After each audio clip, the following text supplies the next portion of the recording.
나누어 주게 하시니 먹고 다 배물렀더라. 그 남은 조각을 12바구니에 거두니라. 아멘. 할렐루야. 반갑습니다. 오늘 하루도 우리가 이 말씀으로 열심히 순종해서 승리하는 하루가 되시기를 주님의 이름으로 축복합니다. 아멘.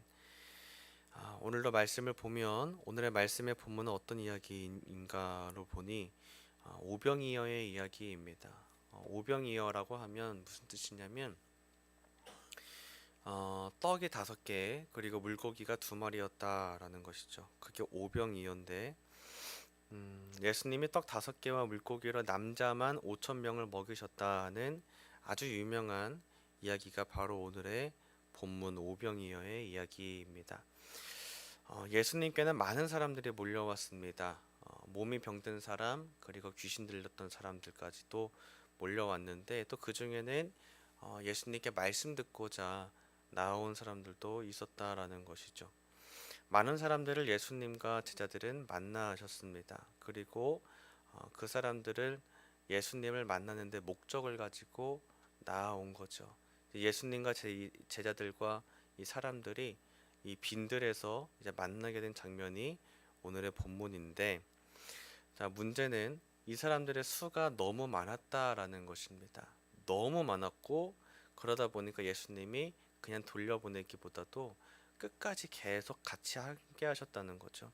자, 그러다 보니까 시간이 점차 늦어지게 되고 시간이 늦어지니까 사람들은 밥을 먹지 못하게 되는 일이 발생을 합니다. 뭐 요즘처럼 이제 뭐 어딜 가도 뭐 식당이 있다거나 이런 것도 아니니까 당시에 식당이 있지도 않았을 거고 뭐 이제 간단하게 집에서 가져오는 간식거리 정도는 아마 있었지 않았을까 싶지만은 시간이 너무 길어지니까 먹을 것에 문제가 생기자 이제 그 예수님의 제자들이 예수님께 나와서 이제 이렇게 묻는 거죠. 어떻게 묻냐면 예수님, 날이 저물어 가는데 무리들을 보내서 마을과 촌에 가서 먹을 걸 얻게 하옵소서. 여기는 빈들입니다. 제자들이 이렇게 이제 요청을 하는 거죠. 자, 우리 모든 사람은 밥을 먹어야 힘을 냅니다. 우리가 밥을 먹지 못하면 일을 하기 어렵습니다. 자, 이것이 육신의 특징인데요.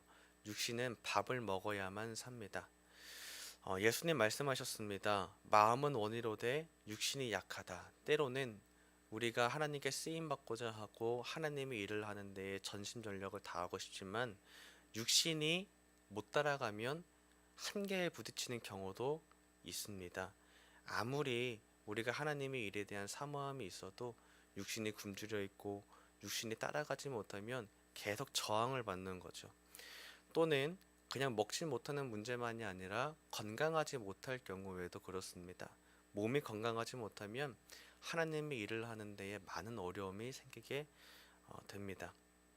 물론 하나님께서는 아픈 사람을 통해서도 그 사람들을 위한 또 특별한 그 사명과 또 다른 부르심의 뜻을 가지고서 사용을 하시지만 기본적으로 우리에게는 하나님께서 주신 몸이라는 어떤 책임감을 가지고 내 몸을 잘 가꾸고 잘 지켜야 될 책임이 있다는 것이죠. 자, 그러다 보니까 한편으로는 그런 생각도 듭니다. 뭐냐면 우리의 육신이 마치 하나님의 일을 하고 하나님께 쓰임 받는 데 있어서 발목을 잡는 어떤 것과도 같다. 그런 생각이 좀 듭니다. 내 마음으로는 하나님의 일을 열심히 하고 싶지만 우리의 몸이 약해지고 점차 한계에 부딪히기 시작한다면 내 육신의 약함 때문에 하나님께 더 쓰임 받지 못하는 그런 아쉬움도 덜어 생기기 때문이죠. 예수님께서는 우리 이 사람들의 육신도 살피셨습니다. 자, 그렇기 때문에 예수님은 예수님께 나온 이 무리들을 그냥 굶주리게 있어라 이렇게 하시지 않고 어떤 이제 음식을 먹이시는 일을 이제 오늘 보이시는 거죠. 자, 이 오늘의 본문이 예수님께서 우리의 먹을 것을 챙기신다라는 의미로도 아주 오랫동안 이제 우리에게 전해져 온 것을 알고 있습니다. 아주 그만큼 유명한 본문이고 예수님은 우리의 먹을 걸 챙기시고 우리의 입을 챙기신다. 자, 이제 오늘 우리는 이 말씀의 본문을 통해서 또 다른 부분을 좀 봤으면 합니다. 무엇이냐면 사실 우리가 먹을 양식은 이 음식, 육신의 양식뿐만이 아니라 영의 양식도 있다라는 것이죠. 이 같은 의미로 생각을 해본다면 우리가 밥을 먹지 못하면 힘을 못 내고 또 굶주려서 또 온전하게 일을 감당하지 못하게 되는 것처럼 우리의 영적인 상태도 똑같다라는 것이죠. 밥을 먹지 못하고 굶주려 있으면, 근데 심지어 내가 굶주려 있다는 상태인조차도 자각하지 못하게 된다면 계속 내 영혼은 빈궁한 상태에서 계속 쇠약해져 가는 겁니다. 그렇기 때문에 말씀을 듣고 말씀을 통하여서 내 영혼이 계속 심폐소생하듯이 그 이상으로 더 힘을 얻도록 더 장성한 분량에 이르기까지 여호와 하나님의 살아있는 그 말씀을 매일마다 꾸준히 먹어야 한다는 것이죠. 그렇기 때문에 오늘의 본문에서는 예수님께서 사람들을 음식을 먹이신 이야기지만 그것에는 어떠한 의미가 담겨 있다라는 것입니다. 남자만 5천 명이 먹었다라고 하는 오병이어의 이 사건, 이 이야기는 예수님께서 우리를 그냥 배불리 먹이신다, 우리의 물질과 우리의 생활을 책임지신다, 이런 의미만을 넘어서서 예수님께서 무언가 먹이실 수 있는 놀라운 분이시다라는 것인데, 뭘 먹일 수 있냐를 봐야 된다는 거죠. 그냥 물질, 빵, 물고기 이런 것뿐만이 아니라 영원한 양식에 대한 기대까지도 하게 하신다라는 것입니다. 왜냐하면 예수님은 하나님의 살아있는 말씀 그 자체이시고 말 그대로 이루시는 분이시기 때문에 예수님의 입에서 나오는 모든 말씀의 양식의 꼴을 우리가 먹어서 우리의 영혼이 살아나야 한다라는 것이죠. 오늘 본문에는 그 의미가 담겨 있습니다. 예수님은 우리에게 이 영원한 양식을 부족하지 않고 넘쳐 흐르도록 먹으실 수 있는 분이십니다. 우리가 그것을 믿고 영원함에 대한 소망을 가지고 예수 그리스도의 말씀을 잘 듣고 그 꼴의 양식을 잘 먹어서 우리의 영이 솟게 되시기를, 그래서 오늘 굶주리지 마시기를 주님의 이름으로 축복합니다. 자, 오늘의 본문의 11절을 한번 보겠습니다. 11절을 보면 제가 읽겠습니다. 무리가 알고 따라왔거늘 예수께서 그들을 영접하사 하나님 나라의 일을 이야기하시며 병 고칠 자들은 고치시더라. 아멘. 자, 이 많은 무리들이 예수님을 보고 알고 따라왔다라고 얘기를 하는데, 예수님께서 그들을 영접하셨다라고 말씀하시면서 어떤 일을 하셨냐면, 지금 좀 힘드니까 나중에 봅시다 이렇게 얘기하신 것도 아니고, 지금 보면은 10절에 보면 예수께 여쭈니 데리시고 따로 벳세다라는 고을로 떠나가셨다라고 되어 있습니다. 따로 이 제자들이 사역을 마치고 예수님께 보고하러 온 상태에서 따로 벳세다로 지금 이동하신 장면을 보게 되는데, 누군가 따라왔다는 거죠. 무리들이요. 왜 따라왔는 거 생각을 좀 해보면 예수님에게 병 고침 받아보려고, 귀신 내쫓아 보려고, 그리고 예수님 말씀 들어보려고 포기하지 않고 따라왔다는 거예요. 자, 이쯤 됐으면 예수님 입장에서는 좀 피곤하니까 나중에 봅시다라고 얘기할 수 있을 법하고, 피곤하니까 지금은 좀 어렵습니다 뭐 이렇게 얘기할 수도 있겠지만, 예수님은 거기서 그렇게 하지 않고 다시 그들을 영접하사 하나님 나라의 일을 이야기하시며 병 고칠 자들은 고치시더라라고 하시는 걸 보게 되는 거죠. 예수님이 이런 분이십니다. 우리가 예수님을 간절히 구하고 찾으면 그냥 돌려보내는 일이 없다는 거예요. 우리가 예수님을 구하고 찾으면 예수님은 그래 돌아가라 나중에 보자 이게 아니라 왔구나, 예수님께서 우리를 맞아주신다는 거죠. 영접하사 하나님 나라의 일을 이야기하시며 병 고칠 자들은 고치셨다. 이것이 예수님의 사역입니다. 자, 예수님은 우리를 위해 이 땅에 오셨습니다. 그렇기 때문에 예수님이 우리를 만나는 일에는 거리낌이 없으셨습니다. 그리고 다음에 미루시거나 이게 아니라 우리를 영접하시고 마치 기다리셨다는 듯이 맞아주신다라는 것이죠. 자, 이렇게 예수님께 나와서 예수님을 만난 이 사람들의 특징을 좀 생각을 해보면, 어떤 사람들은 예수님이 신기해서 나온 사람들도 있었을 것이고, 또 어떤 사람들은 내 주머니의 속사정 때문에 나온 사람들도 분명히 있었을 겁니다. 어떤 물질의 기대감을 가지고서 예수님께 뭐 한번 얻어보려고 온 사람들도 있었을 것이고, 또 그 중에 어떤 사람들은 분명히 예수님의 말씀 한번 들어보려고 온 사람들도 있었을 것입니다. 자, 우리는 여기 중에서 어떤 무리가 되어야 되냐면 예수님의 말씀으로 배불러야지 하고 기대하는 사람이 되어야 한다는 것입니다. 많은 사람들은 빵과 물고기, 물론 지금은 이제 기적을 이루시기 전에 무리가 따라왔지만은 예수님의 놀라운 기적 보려고, 그리고 이 이후에도 사람들이 분명 예수님께 어떤 물질에 대한 기대를 가지고 따라오지 않았겠어요? 근데 이 물질, 빵과 물고기에 대한 기대감 때문에 예수님을 따를 것이 아니라, 사라질 내 육신의 문제 때문에 예수님을 따를 것이 아니라 영원히 사라지지 않는 영원한 그 하나님의 말씀, 그 말씀에 대한 기대감을 가지고 말씀으로 배불러 보려고 예수님을 따라오는 사람들이 되어야 한다는 것이죠. 예수님이 줄 수 있는 가장 최고의 양식은 바로 이겁니다. 빵과 물고기보다도 영원히 마르지 않는, 우리에게 채워줌이 되는 하나님의 말씀을 주신다라는 것이죠. 자, 이 사람들, 어떤 사람들은 다시 배고파지는 빵과 물고기에만 관심이 있었다면, 또 어떤 사람들은 다시 배고파질 그 빵과 물고기에는 관심이 없고 내가 배고픈 상황인 걸 알기 때문에 영원히 나에게 채움이 되는 하나님의 말씀에 소망이 있는 사람들이 있습니다. 하나님의 말씀이 내 삶에 채워진다면 내가 더 이상 배고플 일이 없다. 이 확신을 가지고 예수님 앞에 나온 사람들이 분명히 있습니다. 오늘 우리가 이런 성도님들 되시기를 주님의 이름으로 축복합니다. 예수님은 어떤 양식을 주고자 하실까요? 우리 예수님께서는 우리에게 빵과 물고기보다도 영의 양식을 주기를 원하십니다. 말씀을 채워주셔서 내 속에서 말씀이 풍성하게 이르기까지, 내 안에서 생명을 이루기까지, 그 말씀이 들어가서 자라기까지 원하신다라는 것이죠. 자, 오늘의 본문 오병이어에서는 오늘 우리가 한 두 가지 정도로 간단하게 좀 나눠봤으면 하는데요. 첫 번째, 예수님이 하셨던 오병이어의 이 이야기에서는 일단 예수님이 물질의 한계를 뛰어넘으신다라는 겁니다. 자, 우리들은 물질의 한계에 부딪혀서 좌절하고 전전긍긍해서 이 물질의 문제를 어떻게 해결해야 되나 우리는 머리 싸매고 고민을 하지만 예수님은 물질을 뛰어넘으신다는 거죠. 실제로 떡 5개와 물고기 2마리였는데 이것들로 남자만 5천 명, 그러니까 그 이상의 여자들과 노인들과 어린이들까지 하는 아주 많은 사람들을 다 먹으신 일을 보면 예수님은 물질의 제약을 받는 분이 아니십니다.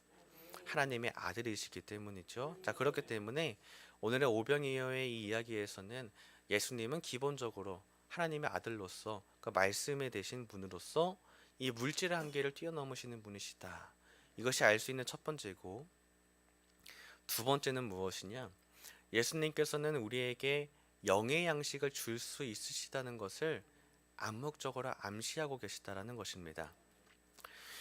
자, 우리가 생각을 좀 해보면 우리가 먹을 수 있는 최고의 양식이 뭘까 생각을 좀 해보면 여러 음식들이 있겠죠. 뭐 어떤 사람들 산의 진미 뭐 이렇게 얘기할 수도 있겠습니다. 뭐 비싼 음식, 아니면은 흔히 먹을 수 없는 어떤 뭐 음식들을 얘기할 수 있겠습니다. 자, 이거는 아주 정상적이고 일반적입니다. 너가 어떤 음식을 먹고 싶냐라고 했을 때 비싼 음식, 뭐 산의 진미 먹고 싶다고 하는 건 모든 사람들이 똑같은 반응입니다. 자, 많은 사람들이 예수님께 이런 걸 구한다는 거죠. 내가 맛있는 거 먹게 해주세요. 아니면 더 좋은 걸 주세요. 더 좋은 차, 더 좋은 집, 더 좋은 물질을 주세요라고 기대하고 예수님께 나아온다는 거죠. 많은 사람들이 그렇습니다. 그렇기 때문에 이렇게 생각을 한다면 특별하지 않고 그냥 일반적인 사람의 한 부류입니다. 자, 우리가 이런 걸 구하지 말라는 뜻은 아닙니다. 우리의 중심이 세상의 소망을 두느냐, 물질의 소망을 두느냐, 영원하신 하나님의 말씀의 소망을 두느냐, 이 차이를 우리가 인식해야 한다는 것이죠. 세상의 소망을 둔 사람들은 예수님께 빵과 물고기만 구한다면, 영원의 소망을 둔 사람들은 예수님께 영원한 양식을 구합니다. 예수님이 영원하신 하나님의 말씀이시기 때문이죠. 자, 이게 첫 번째입니다. 예수님은 물질의 한계를 넘으십니다. 자, 이건 분명한 사실인데요. 세상에 사라질 것들, 그리고 물질들의 한계를 넘어서는 분이 바로 예수님이시다라는 것입니다. 자, 그런데 사실은 예수님께서 이 우리의 배고픔의 문제를 위해서 육신의 빵과 물고기만 주는 데에 목적이 있지 않다는 것입니다. 그걸 위해 이 땅에 오신 게 아니라는 거예요. 예수님께서 이 땅에 오셔서 주고자 하시는 가장 좋은 양식은 무엇이냐? 하나님의 말씀이라는 것입니다. 우리가 이것을 좀 더 깊게 좀 믿었으면 좋겠습니다. 하나님의 말씀을 잘 받아 먹어서 하나님의 충성된 군사가 되어야지. 이런 소망을 가지시면 좋겠습니다. 예수님은 오늘의 이 본문 속에서 바로 이 기대감을 주시는 것입니다. 많은 사람들이 배불리 먹었습니다. 빵과 물고기를 배불리 먹었는데 우리는 하나님의 말씀으로 배불리 먹어야 한다는 것입니다. 사람들은 육의 양식을 기대합니다. 사라질 것들을 기대하지만 예수님께서 주실 수 있는 최고의 양식은 영원히 목마르지 않는 샘물을 주시고자 하시는 것입니다. 자, 이쯤 되니까 좀 비슷한 이야기가 떠오르죠. 그것은 요한복음 4장의 이야기입니다. 자, 여기에는 사마리아 여인과 예수님이 등장하는 장면인데요. 자, 이 이야기에서는 다 알고 있기 때문에 그냥 간단하게만 간추린다면 사마리아 여인은 목이 말라서 내 목을 축일 물을 마시기 위해 우물가로 이동했지만 그 앞에서 예수님을 만나더라도 예수님이 누군지 몰라보는 상황이었습니다만 예수님은 그 앞에서 영원한 생물에 대한 약속을 하고 계신 것을 보게 됩니다. 한번 요한복음 4장 10절과 14절 말씀을 보여주시면 감사하겠습니다. 요한복음 4장 10절 같이 읽어보겠습니다. 시작. 예수께서 대답하여 이르시되 내가 만일 하나님의 선물과 또 내게 물 좀 달라 하는 이가 누구인 줄 알았더라면 생수를 내게 주었으리라. 아멘. 자, 이번에 14절을 한번 보겠습니다. 시작. 내가 주는 물을 마시는 자는 영원히 목마르지 아니하리니 내가 주는 물은 그 속에서 영생하도록 솟아나는 샘물이 되리라. 아멘. 예수님 말씀하십니다. 네가 물 좀 달라 하는 네가 누구인 줄 알았더라면 네가 그에게 구하였을 것이요 그가 생수를 너한테 주었을 것이다. 예수님이 어떤 분이신지 알아봤다면 그냥 목마른 거에 대한 물질에 대한 것만이 아니라 영원한 생명에 대한 것을 간구했을 것이다라는 것이죠. 14절은 예수님이 조금 더 명확하게 말씀하십니다. 내가 주는 물을 마시는 사람은 영원히 목마르지 않을 것이다. 내가 주는 물은 그 속에서 영생하도록 솟아나는 샘물이 된다. 이렇게 말씀하시는 거죠. 자, 오늘의 본문과 이 요한복음 4장을 비교해서 본다면 우리는 어떤 것을 깨닫느냐? 예수님께서 영원한 샘물을 주신다라는 것입니다. 그리고 그분이 주시는 물은 내 속에서 영생하도록 솟아나는 샘물이다라는 것이죠. 요한계시록 3장 20절 말씀을 보면 예수님께서 우리 안에 오셔서 함께 더불어 먹는다라고 되어 있습니다. 영원한 샘물, 그러니까 예수 그리스도 자체를 말합니다. 그분이 내 안에 오셔서 말씀으로 내 안에서 영원히 함께 하신다라는 것이죠. 오늘 우리는 놀라운 사실을 깨닫습니다. 무엇이냐면 빵과 물고기 그리고 또 언젠가 다시 목마르게 될 이 물을 우리는 바라지만 사실은 우리에게 영원히 목마르지 않을 수 있는 샘물이 있다는 것입니다. 자, 그것은 예수 그리스도를 통하여서 내 안에 성령으로 함께 하시면서 하나님의 말씀으로 내 안에 풍족하게 하신다는 것입니다. 오늘 우리가 물고기와 빵보다도 그 이상의 영원한 것에 대한 소망을 잊지 마시고 하나님의 말씀을 잘 듣고 말씀을 내 안에 풍족하게 채워서 그러한 복을 누리시기를 주님의 이름으로 축복합니다. 우리가 잊어서는 안 되겠습니다. 영원한 하나님의 나라는 분명히 존재합니다. 하나님께서 주시는 영원한 말씀을 먹는다면 우리의 영이 성령으로 그리고 예수 그리스도로 배부를 수 있습니다. 물론 세상에 빵과 물고기와 물이 있어야 육신의 힘이 나는 건 맞습니다. 하지만 잊지 말아야 된다는 것입니다. 뭐냐면 우리의 목표는 빵과 물고기만이 아니라 영원한 하나님의 말씀을 먹는 데 있다는 것입니다. 그러므로 오늘 우리가 주님께 이렇게 구했으면 좋겠습니다. 주님, 저에게 영원한 말씀의 양식을 주옵소서. 그 말씀으로 내 영이 성령 충만하게 하옵소서. 오늘 우리가 주님의 말씀으로 배부르시기를 주의 이름으로 축복합니다. 아멘. 우리 찬송가 200장 찬송하시고 기도하겠습니다.